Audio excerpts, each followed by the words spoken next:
All right, we're gonna do a SD bushing install to be able to put a standard Pontiac distributor into an SD. So you're gonna slide the bushing over. You'll need a 1/16 Allen wrench. All you're gonna do is lightly snug the set screw down with the bushing slid all the way up. We'll rotate. The drill bit comes pre-painted with white paint. You're gonna drill till the paint is completely in the bushing.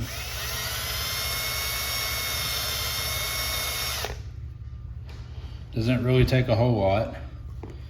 We'll move over here and blow it out with air blower.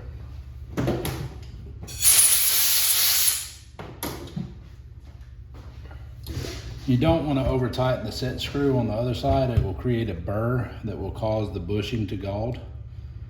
Then you're going to loosen your bushing, rotate it to where you drilled your hole,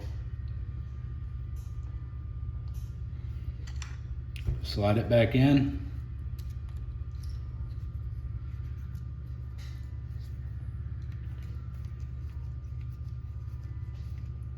run it down, tighten it up. Should want the set screw just barely below the bushing so that way it doesn't hang in the block. The set screw can never come out because it is in between the distributor and the block, so there's no worries there. That's a distributor bushing install for SD.